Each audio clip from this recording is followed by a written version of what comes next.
My name is Manya Lazaroff. It's so nice to see people joining in and jumping in. My name is not Manya Lazaroff. I live in College Station, Texas, the home of Texas A&M University. And, we'll wait a minute, but we're going to get started shortly. I see some people jumping on, which is wonderful.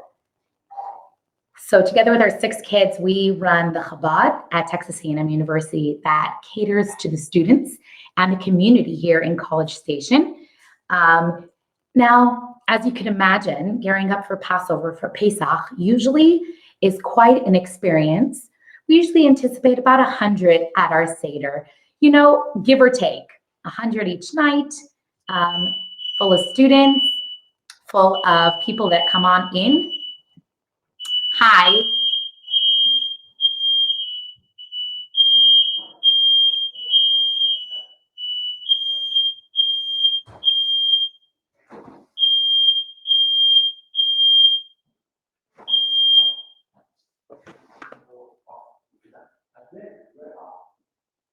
Okay, turn on my mic.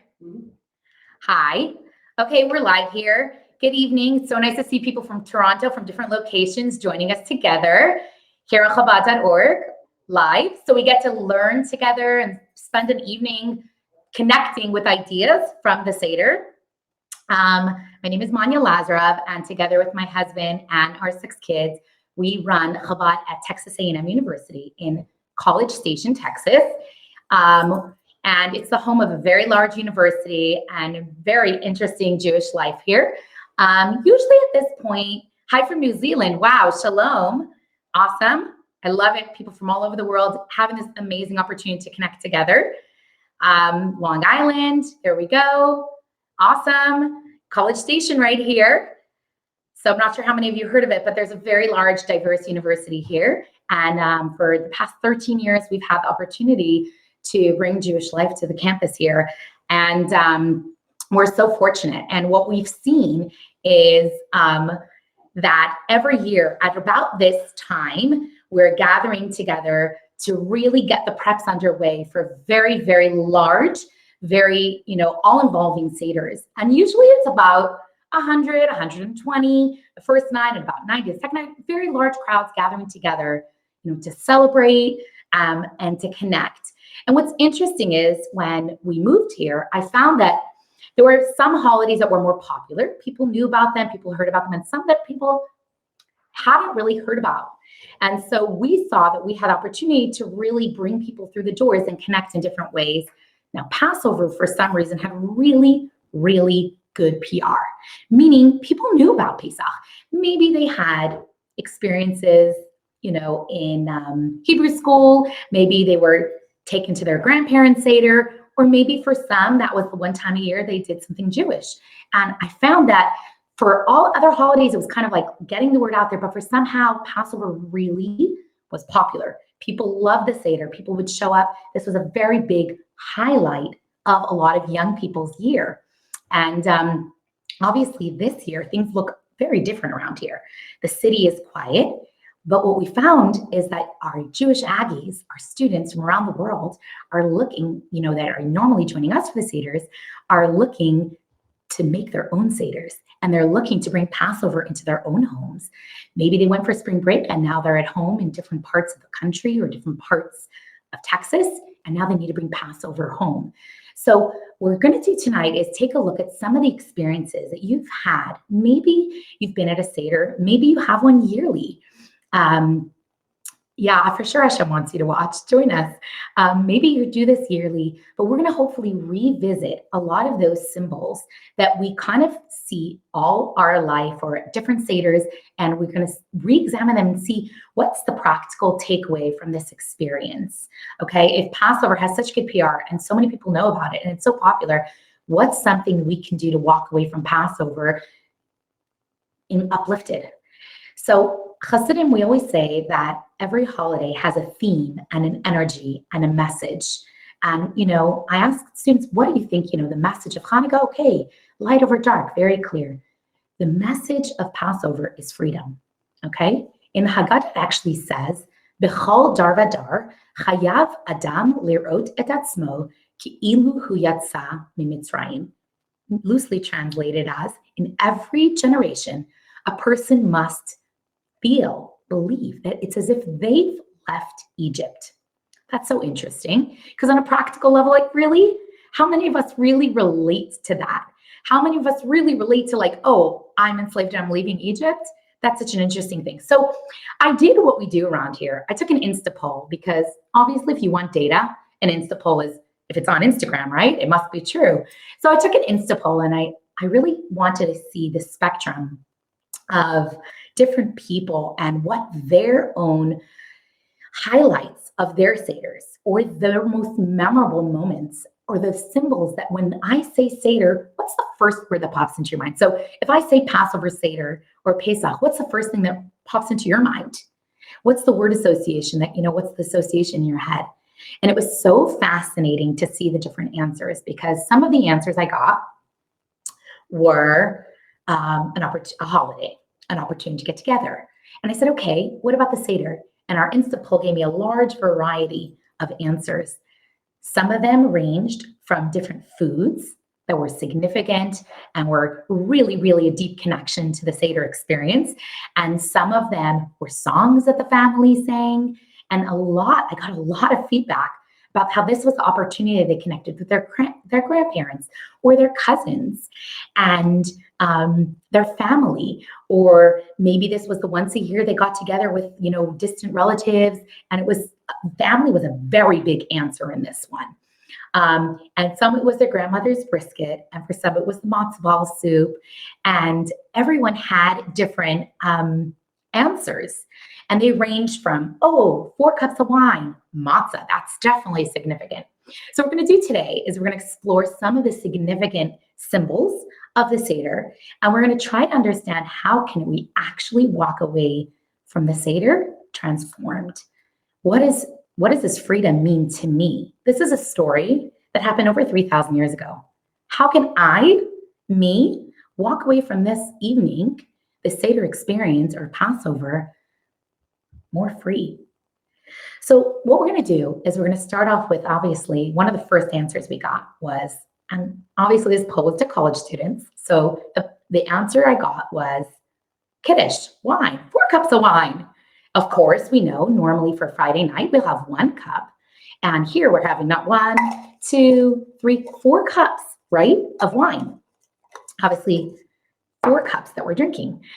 What is it about the wine? What is it about Kaddish that starts off this evening? So we know the wine is red, and it reminds us of, and we feel like royalty, and it's a day that we celebrate. So wine is a wonderful way to do so.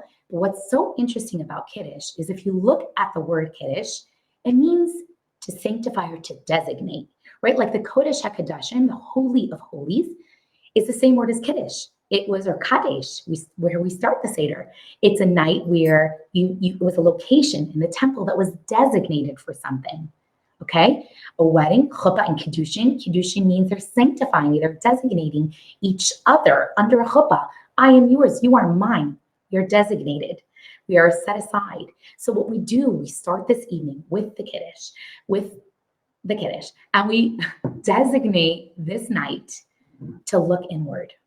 We set aside this time to look inward at ourselves and see how can I take that message of Egypt, of Mitzrayim, of Passover, which is all about freedom.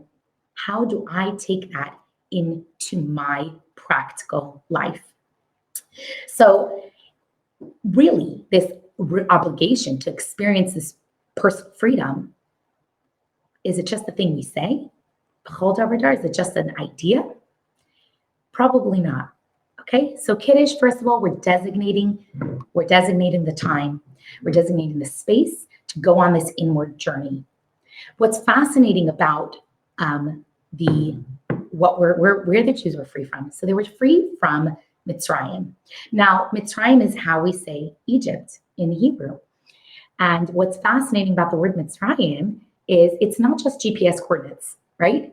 Mitzrayim is actually, it's very closely related. If you keep the letters intact and you just switch around the vowels, it's actually connected to Meitzarim. What are Meitzarim? Meitzarim are actually limitations. So step one is ask ourselves, what is limiting me? What is holding me back? What is not allowing me to be my best self, to truly be free, to truly allow my inner light to shine? And each one of us, that's going to be something different. And that may be something unique. And a lot of times that's based on our own experiences, our maybe a narrative that we have running through our heads, because the person that tells us the most about ourselves is actually ourselves. So challenging, first of all, the narrative in our own head and the things that we tell ourselves. You ever told yourself, there's no way I could do that? I can't do that. That's not for me, right? We all have those things that run through our head that hold us back from actually living our life or maximizing our potential. Sometimes when I'm talking to students, the things that are holding them back are actually things, other people's reality. Meaning you're on Instagram, you're on Snapchat, and you see a snap, a moment, a second of someone else's life. Maybe it's their spring break, maybe it's their vacation, maybe it's they got into honors, but at first they're showing you that moment. And sometimes we use that snap of a moment to use as a metric to measure our life and our reality. So the question is my Instagram account holding me back? Is it limiting me? Is it a limitation that I'm now putting on myself, that I need to make sure that my life or my home or my vacation or my what GPA matches someone else? And for each of us, that's so different. So that's the first thing that we're going to check in with ourselves, and we're going to recognize that this Passover journey, this Seder journey, is going to take us to a place where we're able to re-examine the things that limit us and hold us back, which is why we need to designate that time for it. We need to sanctify that time. We need to say, I'm going to focus on these things now. What's so interesting is that the Seder is a 15-step self-help program. And if we're not going to go through every single step tonight, we're going to go through the main symbols that maybe you've learned about in Hebrew school, or maybe you've experienced, or the memories you've had. And again, like I said, this information is coming from our Insta poll. We're the things that people wanted to re-examine and re-look at. So the Seder is actually a 15-step program. And in order to navigate the Seder, because how are we supposed to navigate this experience? So we are so fortunate. 2020, you can go on Chabad.org, you can download a Haggadah. There are Haggadahs everywhere, but I actually have a really cool selection of different Haggadahs that are going to take me on this journey with my family. And some are geared towards kids, and some are geared towards adults. And the Haggadah, though, is taking us on this journey of 15 steps. And through those 15 steps, we can actually leave the Seder more free, more able to tap into our potential, more able to live our best life with the light that Hashem has given us, the light that we have within, that the world needs. So we said Kiddush, we're designating this time. We're using this Haggadah as our guide. These are the Haggadahs we use because we find them, people love them, and they're so relevant. And we're having an opportunity to go on this journey, this freeing journey. But then the other message that people really, that jumped out on Instagram was, the 4 questions. And actually what we do around our Chabad, usually, like I said, such a diverse crowd, is anyone asks those questions in different languages, whatever language is familiar for them. So what is the whole idea of starting this Seder, launching the telling of the story of who we were and where we came from and how it all began? We start with the patriarchs and matriarchs in our journey. Why the questions? The 4 questions. And those questions are seemingly mundane. Why do we dip this? And why do we lean? And why do we eat that? Seemingly kind of simple questions, simplistic questions. So what is it about questioning? Now, we all know questioning is so fundamental to the Jewish experience.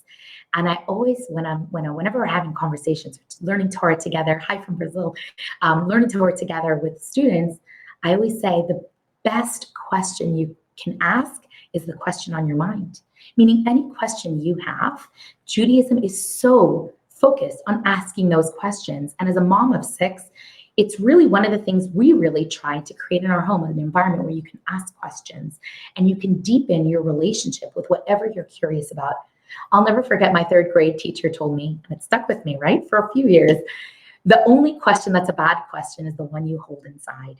And so the Seder night, which is when we became a people, which is something we've been commemorating for thousands of years, we launched this telling of the story by asking those questions, saying question to get answers, question to develop a deep and meaningful relationship with your own Jewish experience. There's no space for apathy. Questions to get, you can learn, so you can explore. Because when we question, we grow and we gain deep, meaningful relationship. So I would say that's a really powerful takeaway. You want to be free? You want real freedom? Start to question. Maybe question your limitations. Maybe question, why have we been doing this for thousands of years? Maybe question, what's the significance of all these things, right?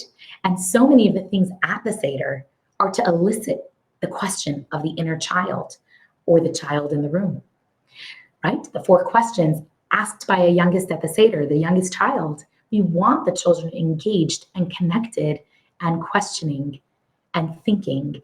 And I always say the ultimate experiential learning is the Passover Seder, where we're thinking and we start off by asking those questions, tapping into that curiosity within. So the way we own it is by questioning. We want to own our Jewish journey, our learning, our purpose in this world. Start digging in and opening questions, designate that time for that. The next most popular survey answers I got was, of course, about food. And someone said, oh my gosh, the charoset, oh, my family's recipe of charoset. And every family has their own kind of recipe. And for those who are not sure, charoset is usually a mixture of nuts. So here I have walnuts, but you can do different nuts, apples, some use pears, and a little bit of sweet wine mixed together. And it kind of is this interesting texture, but it's actually meant to remind us of the cement, the mortar, the bricks that the Jews had to build to create their own bricks, and the cement that was used, that they used to construct and is a part of the slavery. So that's the charoset. The other food item that popped up very high in our poll was the maror, which was the bitterness. And the maror was so interesting because there was a lot of questions about why the maror. Like the maror is the bitter herbs or the horseradish that we eat, and it's central on our Seder plate. It takes up a big space. One of the steps in the Seder is actually eating the maror.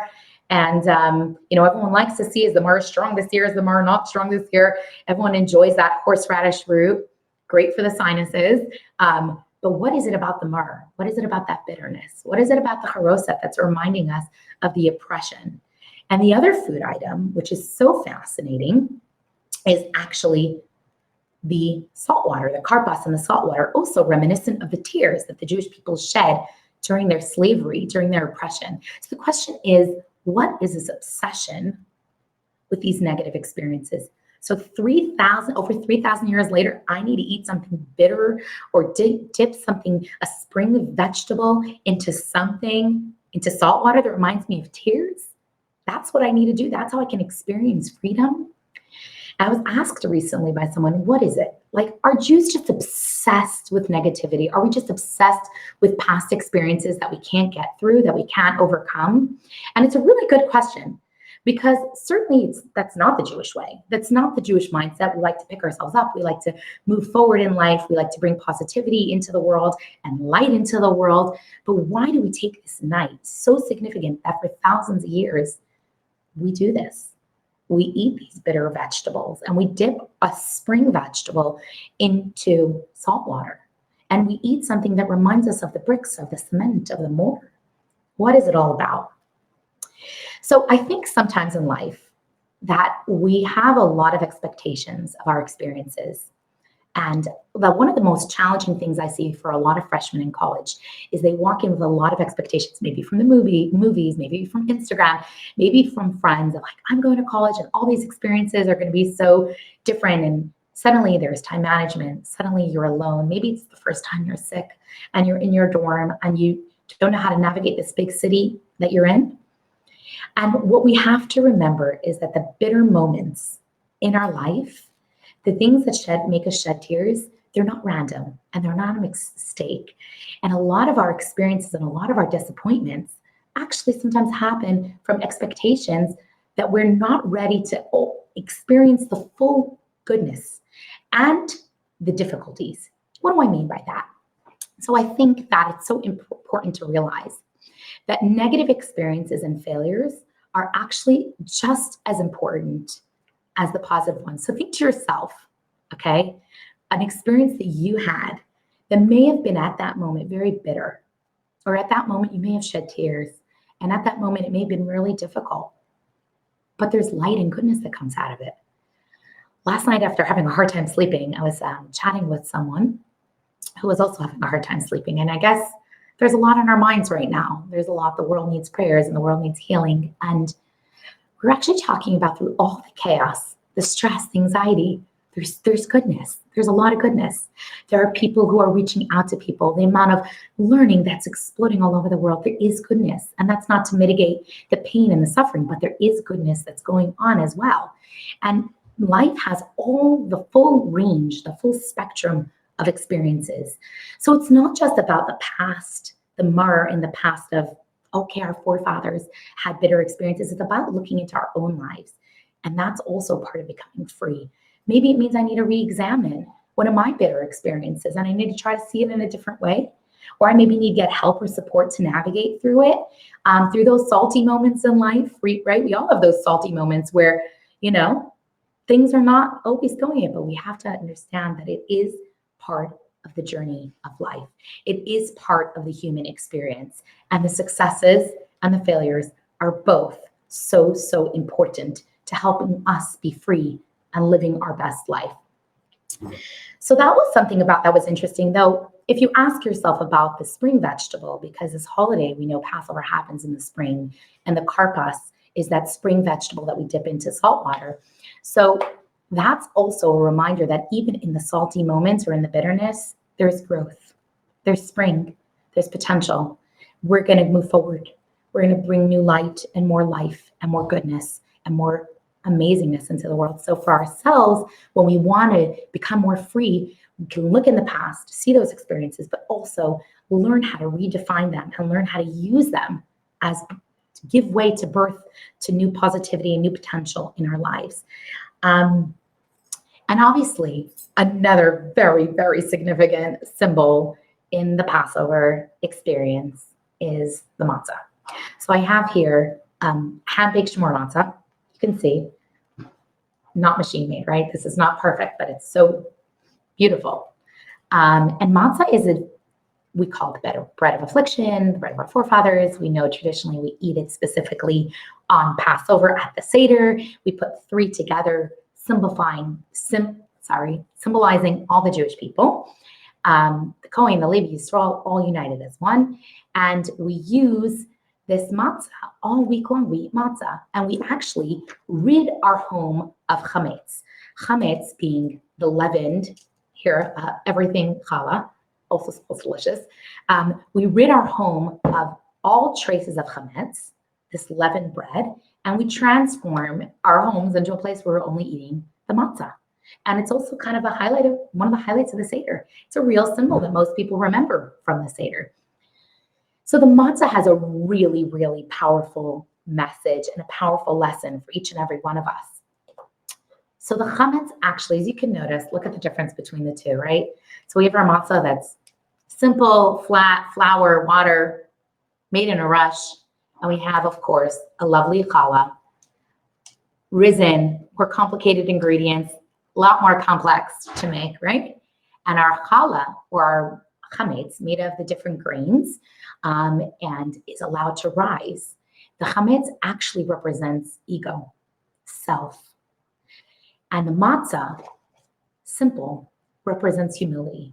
So the actual removal of the chametz from our homes is meant to be an exercise for us to remove the things that get in the way, that hold us back.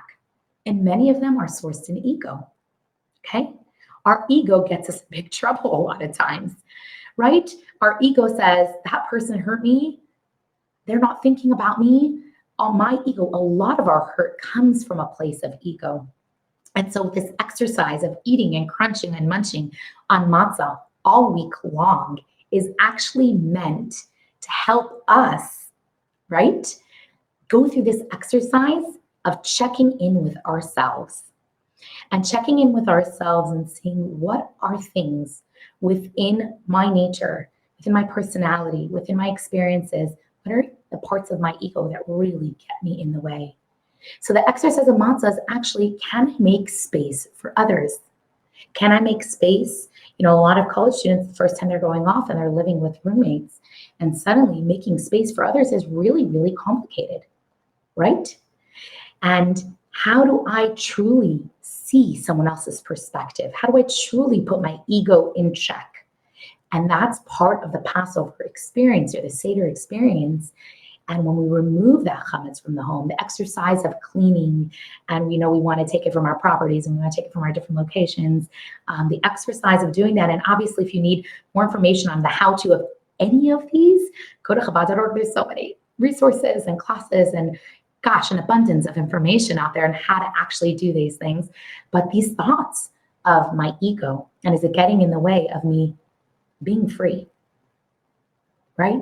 Of me living my best potential, of me looking around and seeing that potential in others. So the exercise of matzah is super powerful and super relevant. If you have a pen and paper and you write the word chametz, chet, mem, and tzaddik, and you write the word matzah, mem, tzaddik, and hey, they both have a mem and a tzaddik, the Hebrew letters. The chet, which is the chametz, representing ego, the leavened bread, that is closed off, no space for anyone else. The hay, representing the matzah, the flat, unleavened bread, that represents humility. The hay has space for someone else. So real freedom is making space for others in our lives. Easier said than done, acknowledging that. And that's why we're so lucky that we have these opportunities for a whole week to focus on that idea, right? Of how to really go to the Passover ready to let go. Let go of the things that hold me back, right? Let go of the things that are my ego gets in the way.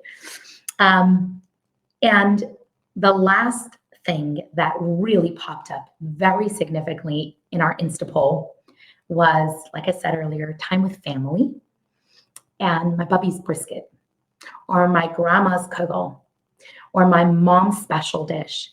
And I have to say, we know that usually our Chabad house, aside from the 100 students that will gather, there will always be former students or alumni that come back just to have that brisket or that matzah ball soup or that dish that really became home and became family and became part of their Passover experience.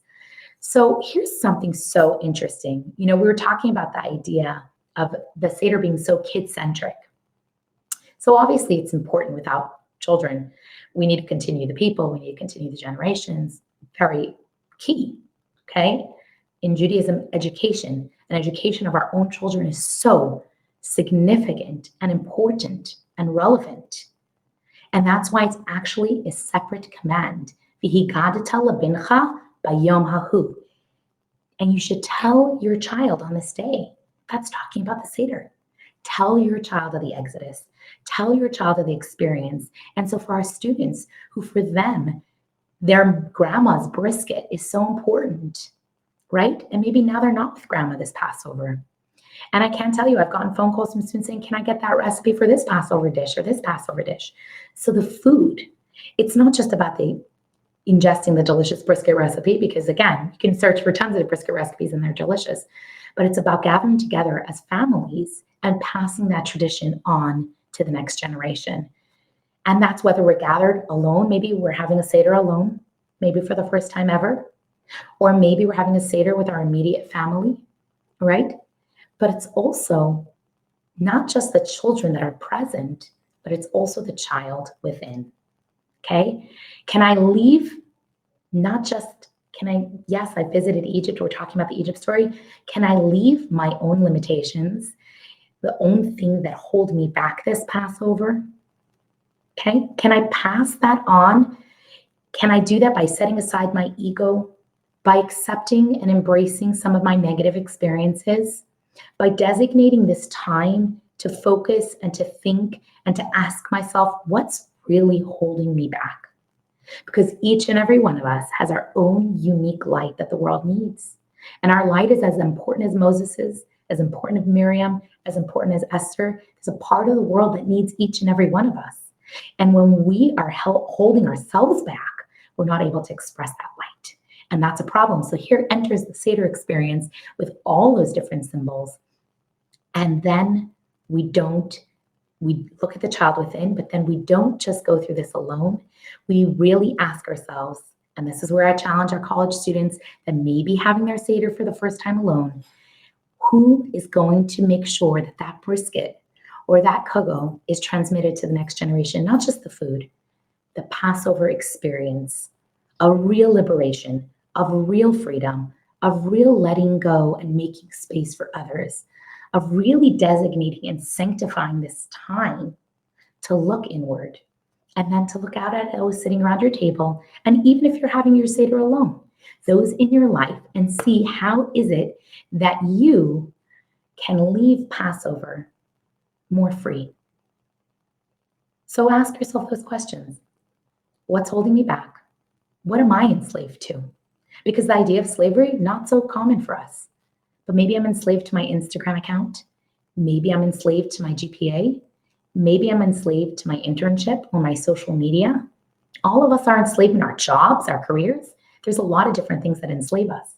But the Passover experience allows us and gives us these incredible opportunities and exercises to become the freest version of ourselves that then allows our own inner light to shine forward into the world. And if you are watching this and you may have your own Seder, take the time to think of these ideas before the Seder, during the Seder, and as you're munching on your harosat or your matzah or you're eating that brisket, ask yourself, can I live a freer life? Can I look within? And can I pass that on to the next generation, just as the Haggadah asks us to do so? So I hope that we all enter the Seder a little bit more prepared, with a few ideas of practical application of how we can really take the Passover symbols. We may have heard these symbols all of our life in Hebrew school or at our grandparents' Seder. Can I take those symbols into my life and live the best version of myself? Because you know what? The world needs it, and we can't afford not to. L'chaim to each and every one of you in your own homes and your own Seders. May we have a time of peace and healing, and may the Seder and the Passover experience truly free us from all that holds us back. Have a good night.